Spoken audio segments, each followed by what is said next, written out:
초여름 햇살이 마을을 가득 채우는 오후였어요. 다른 집들에서는 농기구 부딪히는 소리와 사람들의 구령이 들려왔지만 마을 끝자락 작은 초가집만은 고요했어요. 그 집 안방에서는 한 남자가 배를 깔고 누워 코를 골며 낮잠에 빠져 있었어요. 남자의 이름은 김서방이었어요. 30이 넘은 나이였지만 그의 하루는 늘 똑같았어요. 아침 해가 중천에 떠올라도 이불 속에서 나오지 않았고 겨우 일어나면 마당 평상에 누워 하늘만 바라봤어요. 점심때가 되면 방으로 들어가 또다시 잠을 청했어요. 마을 사람들은 그런 김서방을 혀를 차며 바라봤어요. 하지만 김서방은 남의 시선 따위는 전혀 신경 쓰지 않았어요.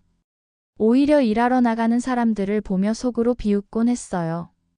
이날도 김서방은 방바닥에 배를 깔고 누워 있었어요. 창문 너머로 들어오는 바람이 기분 좋았어요. 눈꺼풀이 스르르 감기려는 순간 마당 쪽에서 발소리가 들려왔어요. 문이 벌컥 열리더니 아내가 들어왔어요. 얼굴은 땀으로 범벅이 되어 있었고 손에는 호미가 들려 있었어요. 등에는 풀로 가득 찬 지게가 놓여 있었어요. 아내는 무거운 숨을 몰아쉬며 지게를 내려놓았어요. 김서방은 아내를 힐끗 쳐다보고는 다시 눈을 감았어요. 한참을 그렇게 있다가 아내가 입을 열었어요. 여보, 논에 물 좀 보러 가요. 요즘 날이 더워서 물이 자꾸 마르는 것 같아요. 김서방은 대답도 하지 않았어요. 아내가 다시 부르자 그제야 귀찮다는 듯 입을 열었어요. 에이, 귀찮게 왜 그래요? 물은 위에서 아래로 알아서 흐르잖아요. 아내는 깊은 한숨을 내쉬었어요. 손등으로 이마에 땀을 닦으며 남편을 내려다봤어요. 결혼한 지 벌써 몇 해가 지났지만 남편은 달라지지 않았어요. 이 마을에서 당신처럼 게으른 사람은 없을 거예요. 그 말에 김서방의 눈이 번쩍 떠졌어요. 짜증이 얼굴에 가득 찼어요. 그럼 나가라고 해요. 나도 잔소리 듣기 싫으니까요. 아내는 더 이상 말하지 않았어요. 김서방은 다시 눈을 감았어요. 그렇게 또 하루가 흘러갔어요. 사흘이 지난 어느 날 아침이었어요. 아내는 새벽부터 밭으로 나갔고 김서방은 여느 때처럼 늦잠을 자고 있었어요. 해가 높이 떠올라 방 안이 환해질 무렵 그는 목이 말라 벌떡 일어났어요. 부엌으로 향하던 김서방의 발걸음이 멈췄어요. 아내가 쓰는 낡은 장롱 서랍이 살짝 열려 있었어요. 서랍 틈 사이로 무언가 하얀 것이 보였어요. 호기심이 생긴 김서방은 서랍을 활짝 열었어요. 그곳에는 헝겊으로 만든 작은 주머니가 있었어요. 주머니를 들어 올리자 묵직한 무게감이 느껴졌어요. 끈을 풀어보니 안에는 은전과 엽전들이 가득 들어 있었어요. 아내가 몰래 모아둔 돈이었어요. 김서방의 입가에 웃음이 번졌어요. 이 정도면 한동안 걱정 없이 지낼 수 있을 것 같았어요. 잔소리하는 아내도 없고 일할 필요도 없이 마음껏 놀면서 지낼 수 있다는 생각이 들었어요. 김서방은 더 이상 망설이지 않았어요. 방에 있던 옷가지 몇 벌을 보따리에 담았어요. 그리고 돈주머니를 품속 깊이 넣었어요. 뒤도 돌아보지 않았어요. 아내에게 미안한 마음은 조금도 들지 않았어요. 오히려 이제야 자유로워진 것 같아 기분이 좋았어요. 김서방은 콧노래를 흥얼거리며 마을 어귀를 벗어났어요. 해는 서서히 서쪽으로 기울고 있었어요. 김서방은 목적지도 없이 그냥 걸었어요. 어디론가 가기만 하면 될 것 같았어요. 한참을 걷다 보니 해가 완전히 기울어 하늘이 붉게 물들었어요. 어둠이 깔리기 시작했어요. 김서방은 그제야 잠잘 곳을 걱정하기 시작했어요. 사방을 둘러봤지만 인가는 보이지 않았어요. 다만 저 멀리 산기슭에 희미한 불빛 하나가 보였어요. 김서방은 그 불빛을 향해 발걸음을 옮겼어요. 가까이 다가가니 낡은 오두막 한 채가 나타났어요. 오두막 창문으로 희미한 촛불 빛이 새어 나왔어요. 김서방은 품속의 돈주머니를 만져보며 안심했어요. 필요하면 돈을 주고 하룻밤 재워달라고 하면 될 일이었어요. 그는 손을 들어 문을 두드렸어요. 문이 천천히 열렸어요. 안에서 하얀 수염이 길게 늘어진 노인이 모습을 드러냈어요. 노인의 눈은 깊고 맑았지만 어딘가 예사롭지 않은 기운이 느껴졌어요. 낡은 도포를 입은 노인은 김서방을 위아래로 훑어봤어요. 주인 어르신 하룻밤만 재워주시면 안 될까요? 노인은 아무 말 없이 고개를 끄덕이며 안으로 들라는 손짓을 했어요. 김서방은 안도의 한숨을 쉬며 오두막 안으로 들어갔어요. 방 안은 생각보다 정갈했어요. 벽에는 오래된 서화가 걸려 있었고 한쪽에는 낡은 괴짝이 놓여 있었어요. 하지만 김서방의 시선을 사로잡은 것은 방 한가운데 놓인 물건이었어요. 커다란 소머리 모양의 탈이었어요. 나무로 깎아 만든 듯 했지만 너무나 정교해서 마치 살아있는 소 같았어요. 뿔도 실제처럼 날카로워 보였고 눈 부분에는 검은 구멍이 뚫려 있었어요. 탈 전체에서는 묘한 기운이 흘러나왔어요. 김서방은 탈 앞으로 다가가 손을 뻗었어요. 그런데 이상하게도 손을 대자 손끝에서 따뜻한 기운이 느껴졌어요. 호기심이 더욱 커졌어요.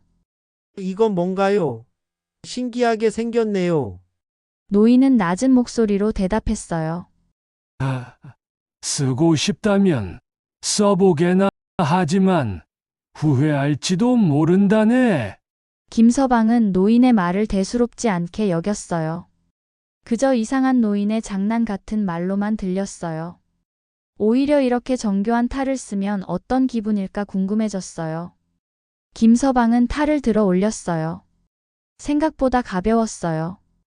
그는 주저없이 탈을 자신의 얼굴에 가져다 댔어요.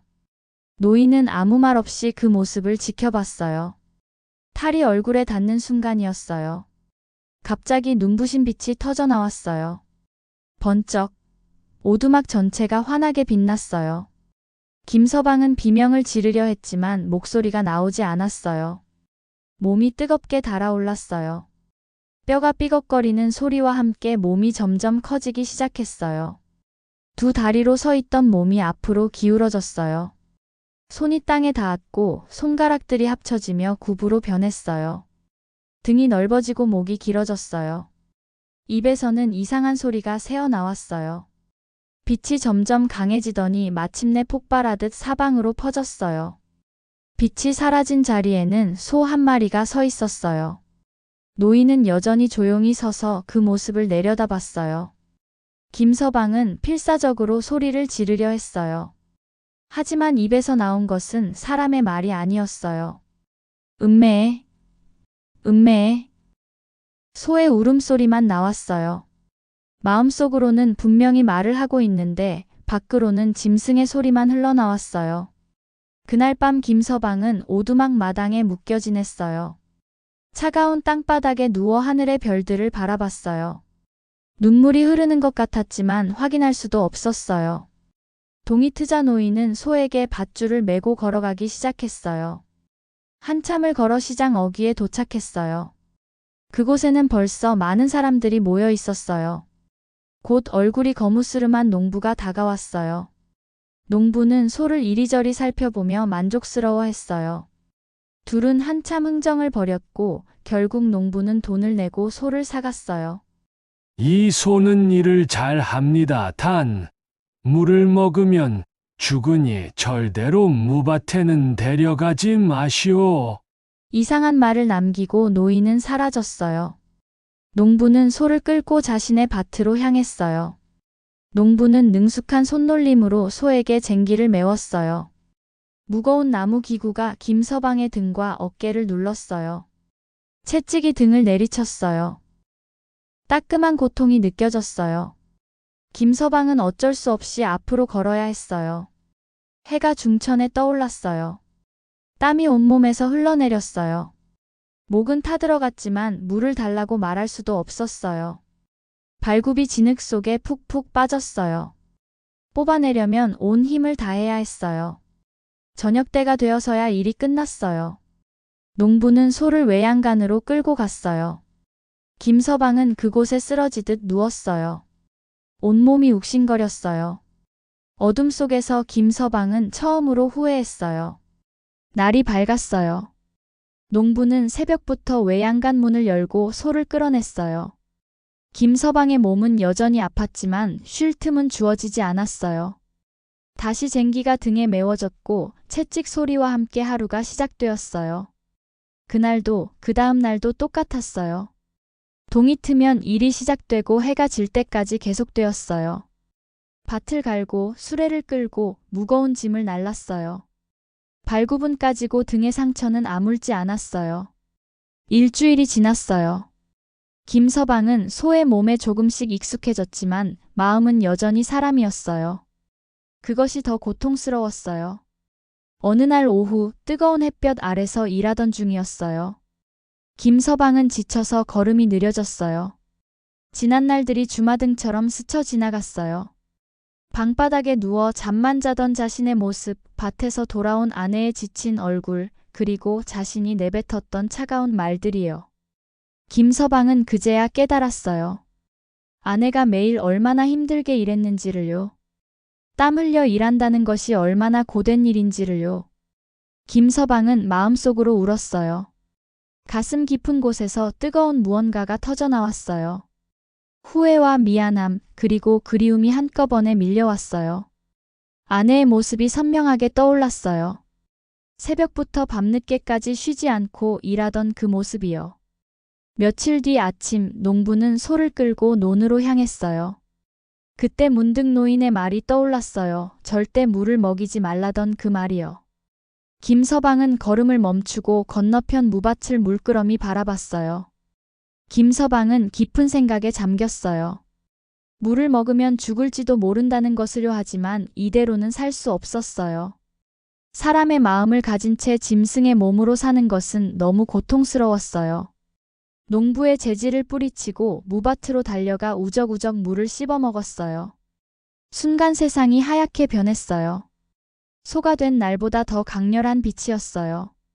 농부는 놀라 뒤로 물러났어요. 김서방의 몸이 다시 변하기 시작했어요. 빛이 사라진 자리에는 한 남자가 서 있었어요. 김서방이었어요. 그는 자신의 손을 바라봤어요. 5 손가락이 떨리고 있었어요. 김서방은 농부에게 지난 일들을 이야기했어요. 김서방은 쉬지 않고 걸었어요. 발바닥이 아프고 다리가 후들거렸지만 멈추지 않았어요. 해가 기울어 하늘이 붉게 물들 무렵 익숙한 마을이 눈에 들어왔어요. 집 앞에 도착했어요. 마당에는 아내가 빨래를 널고 있었어요. 김서방의 가슴이 먹먹해졌어요.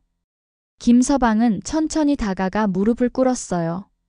아내는 천천히 다가와 김서방을 일으켰어요. 아내의 눈에도 눈물이 고여 있었어요. 다음 날 새벽이었어요. 동이 트기도 전에 김서방이 먼저 일어났어요. 일하러 가야죠. 이제 게으름 피우지 않을 거예요. 김서방은 호미를 들고 밭으로 향했어요. 김서방의 이마에서 땀방울이 떨어져 흙 위로 스며들었어요. 그 위로 햇살이 반짝이며 빛났어요. 그날 이후 김서방은 달라졌어요. 누구보다 일찍 일어나고 누구보다 늦게 잠들었어요.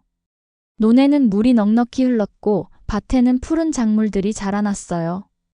김서방은 이제 마을에서 가장 부지런한 사람이 되었답니다. 게으름은 결국 스스로의 짐이 된답니다. 다음 시간에도 따뜻하고 신비한 옛날 이야기로 만나요. 구독과 좋아요는 큰 힘이 됩니다.